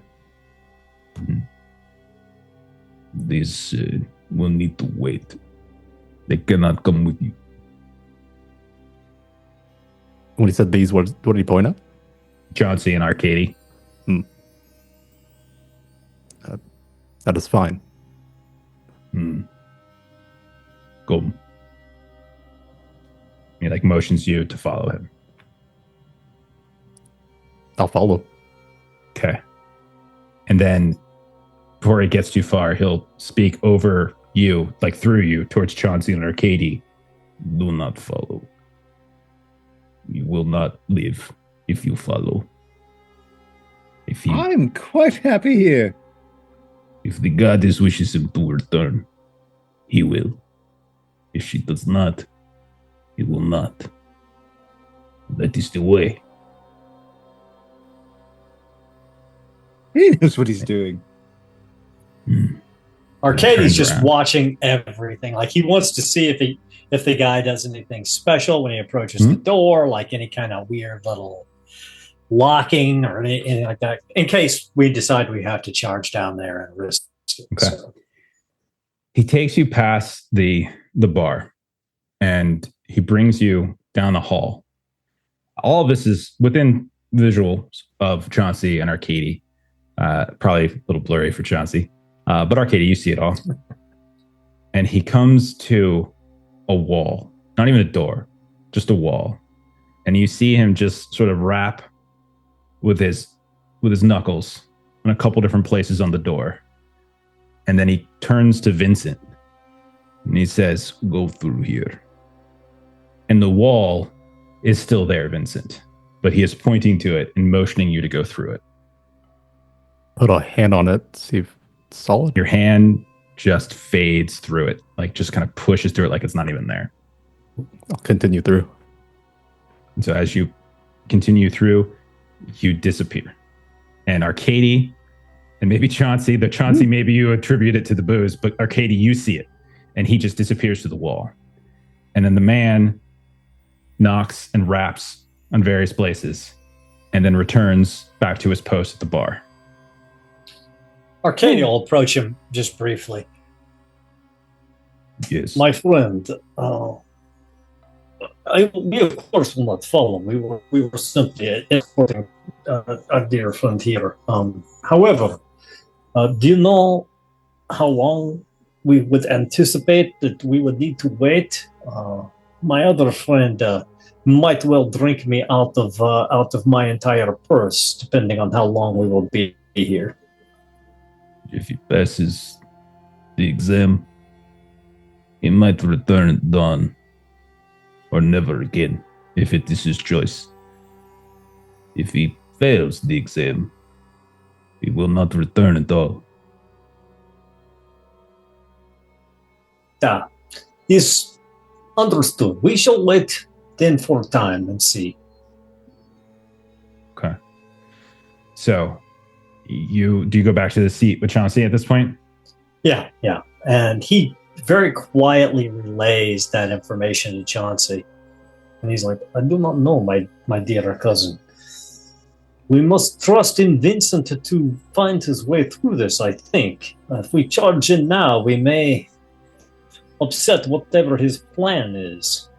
I think if he comes to dawn and passes by dawn, then perhaps we will need to take action to recover our dear cousin's body and make everyone here pay. But for now, perhaps we wait. What do you think? I think you make a splendid point. On one hand, I was thinking, just charge right in there, because you know me, I face such things head on, of course. But as you say, we need to make it so dark. We need to dance, sweat it off a bit. I know just the thing. We're in a bar full of. I'm going to start a shanty. Absolutely. I know how to make a party last all night, and that's exactly what I'm going to do. And Arkadiy will just fade into the shadows somewhere and just watch what happens. Chauncey, if you try to get a shanty going, I mean, you are a charming fellow. This is sort of your thing, so I'm not gonna say this doesn't happen. It absolutely does happen. Not everybody follows along. Some people probably tell you to shut the hell up. Some people probably get up and leave, but there's a decent amount of them. They start chanting along with you, and they start singing whatever it is that you have them sing. Sure. Yeah, and so like it very much feels like you're in a pub, rough and tumble, but a pub nonetheless. Perfect. I'll put all that knowledge of Randy to use here. We will cut from there to Vincent. Vincent, you find yourself going down a very long and dark hallway. You see these little beacons of light up ahead, kind of the only thing directing you. If you turn around and try to go back the way you came, you find that the wall that you slipped through is solid. Anytime you hit and reach these beacons, they're just like the lanterns that you saw outside, just like the lanterns you saw inside of the hollow lantern. You can see that they are just they're lanterns, but they don't have any oil in them.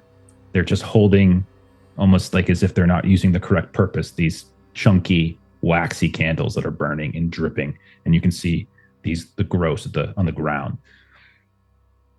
You tell me if you decide to stop and do anything else, but for the first at least 3 or 4 sets of beacons, it's really just this kind of long, winding, circuitous hall with no obvious directions one way or the other.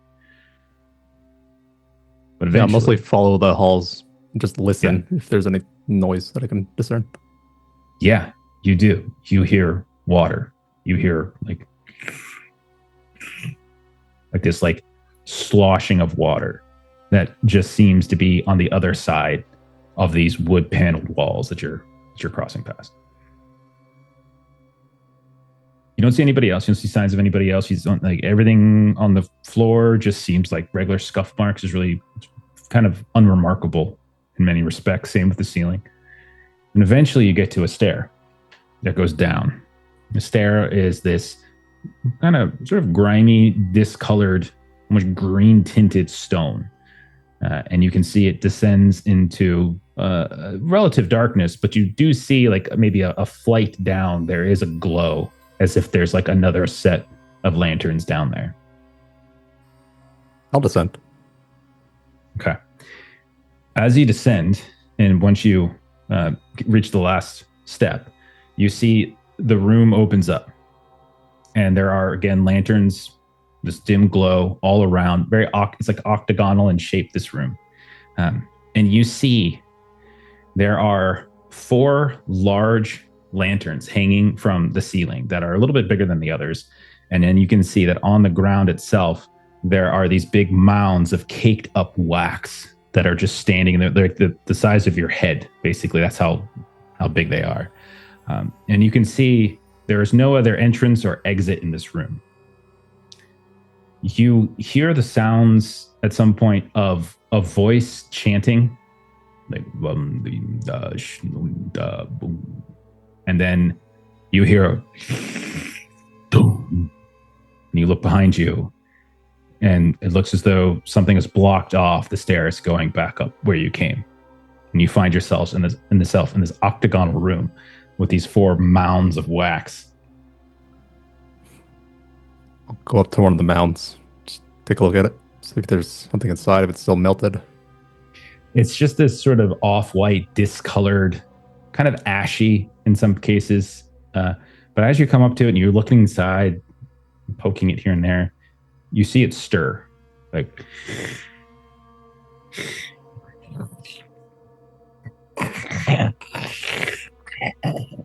and it starts to shift and change, and you can see in some places it tightens up and other places it expands. You can see it begins to grow and reshape itself. And after a moment, you realize like it's shaping itself into like a humanoid form. And you see when you're watching it, like the ashy parts become darker and they cover most of the limbs and the torso and the pants. And then you see the face is just this sort of molded, kind of plain wax, almost dripping and melting. And Vincent, it looks very much like the clothing that Arkadiy wears. And then you watch as the face begins to take shape. And you see it takes on the face of Arkadiy. Bald. Heavy mustache, I believe, if that's correct. A little bit of a scar, I think like a crisscrossing scar. All of it looks very, like almost pinpoint accuracy to Arkadiy. Cousin Arkadiy? Is that you? It can't be. You didn't follow me here. And kind of the head turns a bit, then turns again, as if you're not sure if it understood what you said. And I'll see, does my ranks in corruption give me some sort of idea if there's like a ritual or like a tradition that's happening in there? Very much. This is somebody with likely a sphere that spheres in sorcery that might be either wax related or golem related or simulacrum related. They're kind of crafting these versions of your family, and it is powerful sorcery. You see no one in the room though, but as you look around, you notice that the same thing that happened to this mound of wax is happening to the other 3. One of them looks like Chauncey. One of them looks like Fortuna, and one of them looks like Solavita. All 4 of them are now kind of in this room. They look exactly like you saw them earlier today. Exact same clothing, exact same look. Everything about them is pinpoint accuracy. You lot shouldn't be here. Okay. So you watch, you look at them. They don't speak. Like, it's kind of uncanny in the sense that it's kind of eerie. They're just looking at you. And Chauncey especially. Chauncey never shuts the hell up. And he is very quiet. It's the quietest you've ever heard him, probably. And he's just kind of looking at you, mouth not even open. And then you watch like Arkadiy kind of reach into his, wherever it is he hides his blades, and you see him produce one. And you see he kind of examines it like he's never seen it before for a second, but then deftly starts to move it around as if he's refamiliarizing himself with how it works. And then his head turns to you and he lunges at you. Okay, so I'm gonna have him take a swing at you. Oh dear. Okay. Okay, that's I'm not gonna do anything crazy on the first one. It's a 5 to hit. This is like bypass my health threshold. This is five against your health threshold. So your health threshold is 4, right? Or 3? Yeah, it's 4 right now. Okay, so it's a hit. So it's just a regular hit. It's not a crit or anything. But he's gonna. So that's gonna be a total of 3 points of damage as he slashes out at you. Puts me to 11. Okay. You then hear the sounds of like stone moving, and you see like the ground near you, like whereas the hallway was just platform, was just wooden planks. Here, like you're in again, everything's kind of stone. It's got this grimy green quality to it. And then you see some of the stones have begun to like rumble a bit, like crumble and break and kind of grow. And you like, as you're backing away from Arkadiy, who is actually looking at the blade and examining the blood as if it's the first time he's ever seen it, you see Solavita is like moving her hands and she's whispering into them. And you see the ground kind of shapes into this small, it's very diminutive, maybe 2 to 3 foot tall, like stone golem that has just started to form in the floor. And she's looking down at it, and it's looking up at her. And then she looks over at you, and you see this tiny little golem begin to charge in the direction at you. Me too, Vincent. Is this like my turn? What do I do? Or it's your turn. Yeah. Okay. I'm giving you the turn. I said, so I gave Arkadiy started, he gave it to Solavita, and then I'm giving it to you. I'll start with some sorcery myself then, using my Tear Spear. Okay. I'll cast a spell and do corruption spells with it. Okay. So I'll create like devastating spell, maybe like the shrieks of spectrals sort of emit in the area. Okay. See if they can affect them at all. How much corruption are you going to put into it? I'll do 1 for now. Or okay, so it's more power at the higher level, right? Right. So you have some options. If you look in the rules and resources section, you can see the chart for corruption damage spends. So basically, you can spend, depending on how much you spend, can affect how much damage you get and how many people you can potentially target with that damage. So if you spend 1, you can essentially do like an extra die plus 3 to a single target, or you can do like an extra 3 damage to all targets in point blank. And if you spend 2 corruption, there's different ways. So you can kind of see how the chart breaks down in terms of your spends. Okay. I'll just spend the 2. I think I'm going all out here. Okay, so you're going to spend a 2. I would say this would probably get Solavita, the little golem thing, and probably Arkadiy. Chauncey and Fortuna haven't really advanced. So we'll say the 3 of them. Okay, give me your sorcery roll. If you're spending any sorcery points to do your to be successful, make sure you spend that before you roll. I'll spend 3 here. Okay, so roll your d6 plus 3. So all you got to do is roll a 1 and you're good, probably. I got a 6. Nice. That's a 9. Wow. Crit? That is a crit, because what do you target? Do you target health? I target morale. Oh yeah. Never mind. They're both. No, you would be fine either way. So yeah, my still Talon of Blast takes effect because I have 8 or more sorcery, I think. Okay, so you have a choice then. You have to choose either between the blast, which would target AoE, or you can choose a crit, which would target one of them would kind of go up. So remember, you always have to make the choice if you go higher. Like you can't get both a crit and a blast at the same time. Okay, I'll just go with the crit. Okay, and so who are you targeting then with the crit? Let's do Solavita. She's making more golems. Wow, I don't want that. Wow. Crack.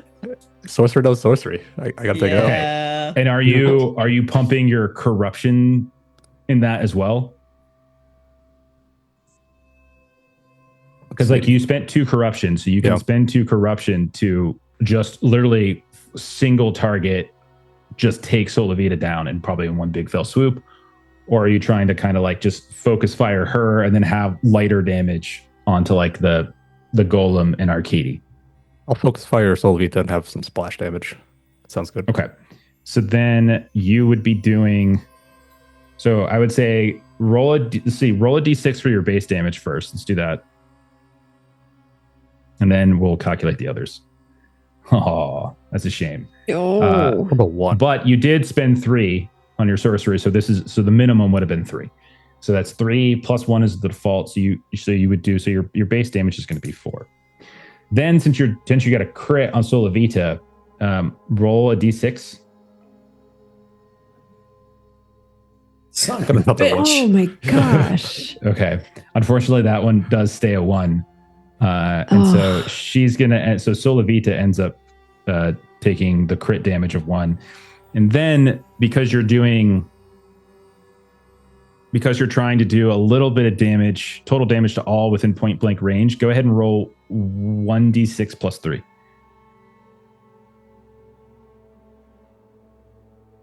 This one's a 7 this time. Okay. Yay. So the splash did more than the direct crit. So describe what it looks like as you essentially you try to focus your attention on Solavita, but strangely enough, Solavita seems to withstand it. But the little golem and Arkadiy, because you do more splash damage, they actually kind of melt away. So what does it look like as this explosion of sorcery happens, Vincent? There's spectral swirls around me, sort of gathered at one point. Blast towards them. You just hear a loud shrieking echoing out through the octagon. Okay. And so as that loud shriek comes out, you just kind of see whatever kind of sonic resonance that comes from it just cascades through that little golem and it shatters into these tiny little pieces. Solavita kind of gets blown back for a moment. Her hair, you can see, gets affected, but then everything settles. And she looks up at you with that kind of confused look that quickly turns to anger. Like Arkadiy, you can see as you rip through him, he just kind of explodes into this big array of wax and just falls down in these different pieces and slowly begins to sort of shift and move towards each other like a blob congealing.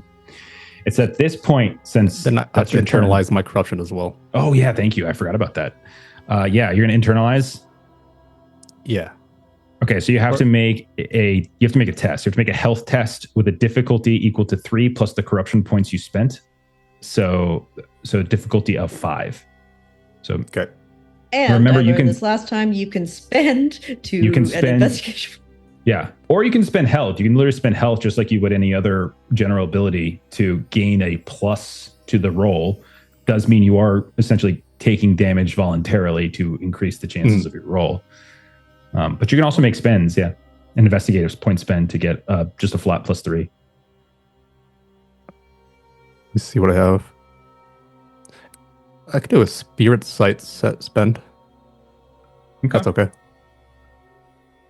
Sure. What I will say is, like, if you want to do that, like maybe because there are times in which it's not so much like you're reaching into like the spirit world yet. I don't think you're quite there yet. I think that's a possibility at some point to essentially like temporarily transport yourself into it. But like as like the golem swings at you before it erupts, maybe we can say just for like the hair's breadth, you just kind of basically become incorporeal for like a fraction of a second. And then as it comes back, as the corruption kind of starts to settle, you can see that it's taking longer for certain parts of your body to sort of rejoin. So that means you have a plus 3. Got a 7 on it. Nice. So a 7 total means you pass. And so you can describe some small change to yourself that happens that isn't necessarily visible to anybody else, but it's going to be some change that's going to be happening to you. Like Solavita has been doing like little scales have been growing here and there. So as much as for magic is like Serpentine in origin.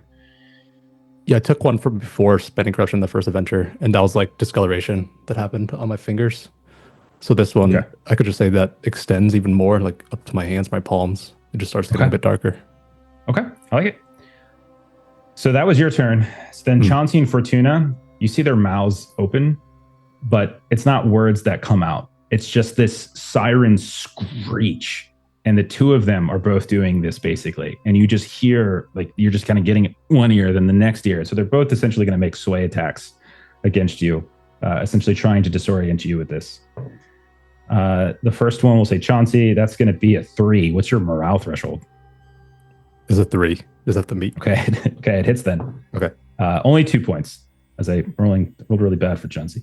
And then this one's for Fortuna. 6 plus 1, so 7 on her roll. This is still morale as well. Still morale. Because they're doing sway attacks. 4 plus 1, so 5 points of morale damage from Fortuna. As they are just throwing some weird sort of sonic screech in your direction. Cool. I think there's some spends that can give more like morale threshold. Yes, there are things that you can temporarily do to try to increase your threshold. Let me pull that up for you. Head it up a second. You can increase your health or morale threshold by +3 for one attack if you spend 1 investigative point. Yeah, so if you want to spend another one to increase that, like against Fortuna's attack, you certainly could. Just describe what it is you're doing and make the spend. Yeah, I'd like to do that. Or actually, it would be better against Chauncey's attack because Chauncey rolled low. Okay. So I'd like to increase by 3. I'll spend another spirit sight and say it's like a continuation. I just kept that kind of incorporeal mode. The sort of like cascading between physical and incorporeal, physical, incorporeal, and you're able to brush back Chauncey. So don't take the damage from Chauncey's, but Fortuna's would still go through. Even if you had spent it on Fortuna's, she still would have exceeded your threshold, even with the +3. So okay. What was the damage on Fortuna's? What did I say?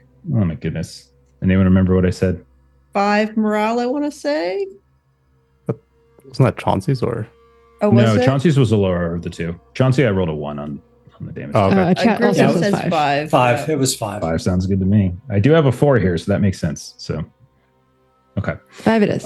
Can I do that on Fortuna's attack since it was higher? If you want to make another spend, sure. Yeah. Yeah, I'm gonna spend everything. I can't take much damage. You won't be able octagon. to. You won't be able to raise your threshold enough though. You would have to spend 2 points to get +6. I think. Can you do more than one spend? No, I don't think so. I think you can only do it. I'll just have to take it. You're just gonna have to take it then. Okay, fair enough. Okay. Drops you to -2. So what? You could spend a point. You could spend a point to increase your grit value by 4, which would reduce the damage by 4. There you and go. that's for a round of combat. Mm-hmm. So it's not just one attack; it's a round. Oh, I see. That would be really nice. You want to roll actually. that back and say you made the spend for your grit instead of... Okay, so then that's fine. So what would your total grit be at that point? It would make it 4 because I have 0. Okay, so I think you would end up only taking 1 total point from Fortuna's attack. That's perfect, yeah. Okay, there we go. Okay. We're going to fade from there, as we'll come back to that, because there are other people who are playing, and I want to touch on that. Gosh. But we're Fortuna, all on the edge of our seat. Solavita. Octagon. Okay. Fortuna, Solavita, you all have been up in the books. You've been studying. You've been looking for things. What have the two of you been doing? I think that Pisspot Randy is not a good... I don't know why you offered him. That's not a good one. Find better if you're going to do this, at least. I got some cheese for you. Y'all like cheese? Yes, Fortuna loves cheese. Okay, well, I brought some for you. And I made sure yours was nice and clean, Solavita. Oh, thank you.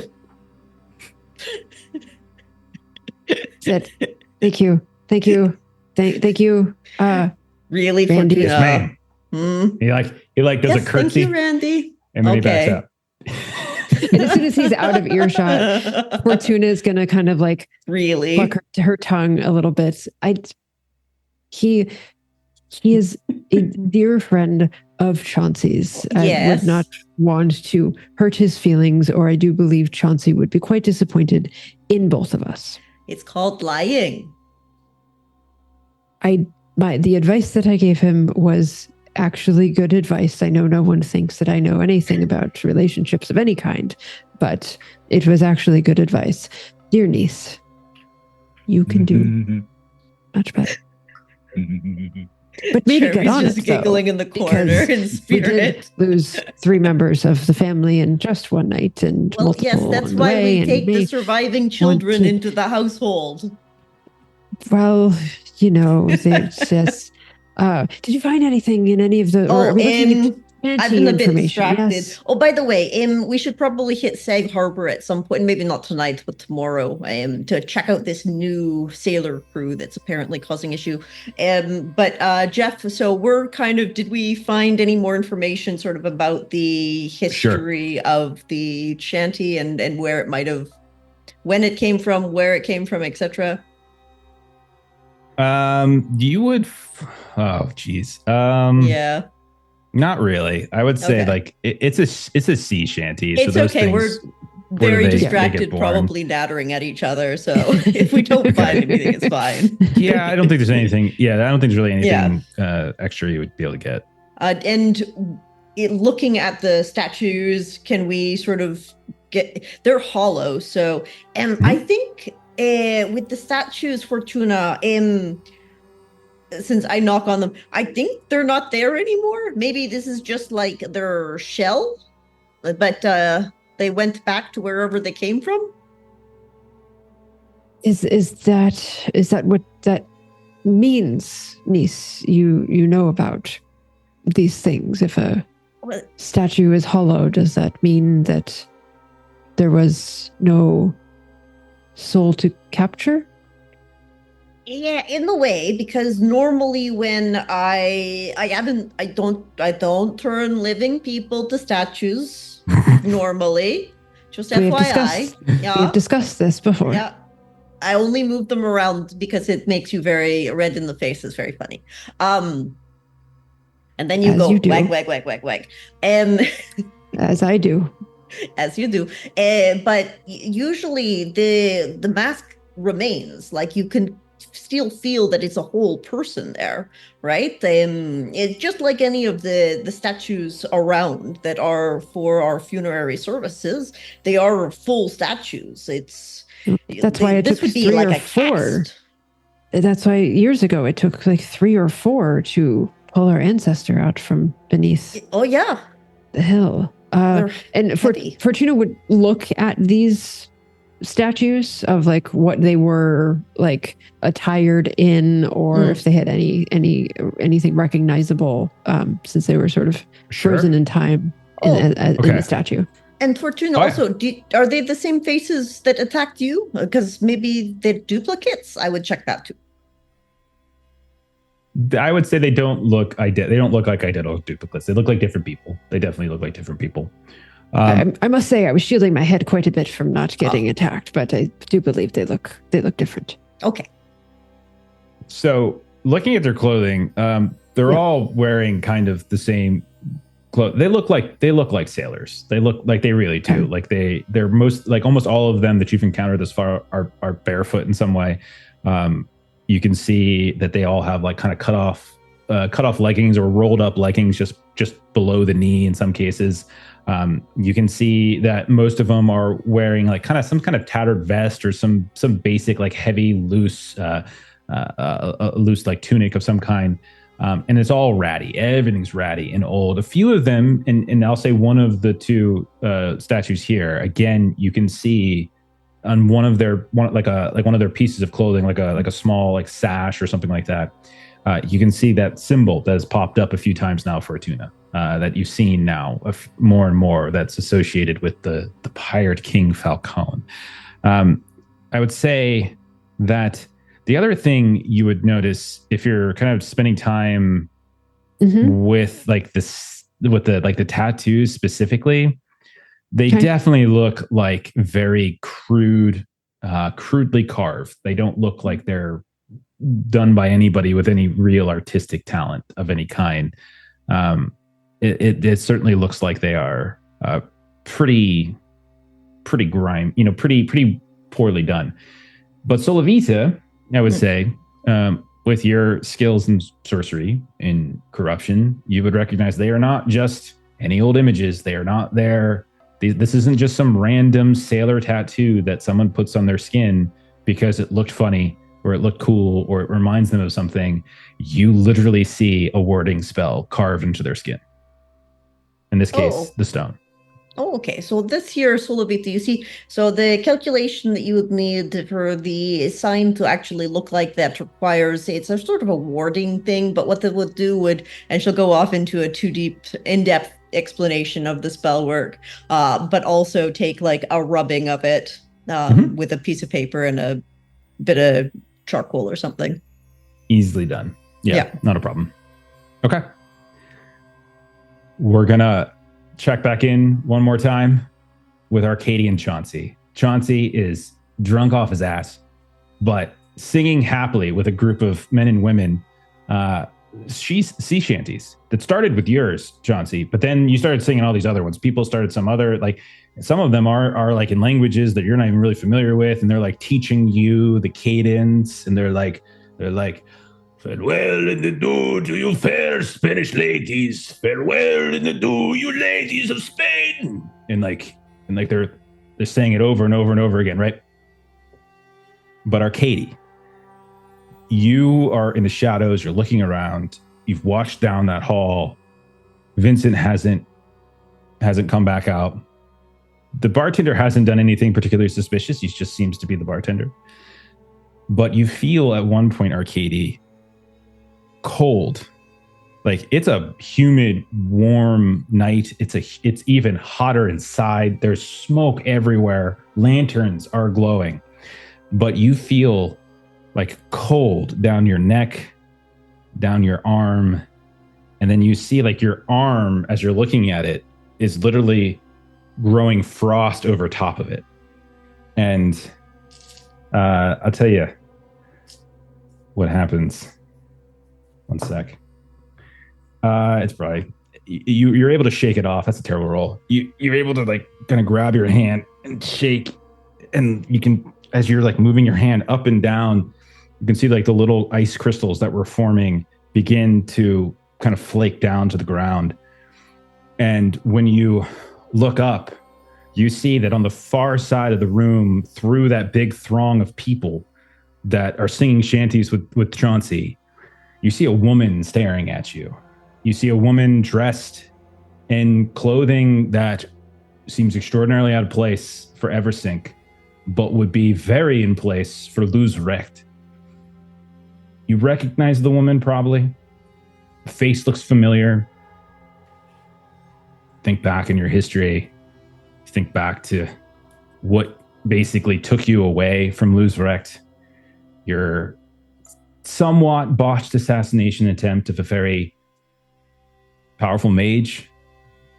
And as you're like shaking the frost off your hand, and you see this woman looking at you, and you see she stands, her eyes kind of start to glow this bright blue, and it looks exactly like some of the sorcery that a very powerful mage that you know used, except it's not him.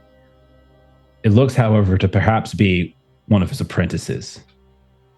And she looks over her shoulder, and there's a big, strong bodyguard, and she like barks an order, and he starts moving through the crowd, pulling a sword out, coming directly for you. And I think that's a great place to end, and we will pick up on that next week, man, where Arkadiy will have his opportunity to get into his own fight, while drunken Chauncey has penalties to a physical thing he does. He's in his own fight. Okay, that's where we're at. Okay. Oh, so good. It's already Oh over. my gosh. Vincent's in the octagon.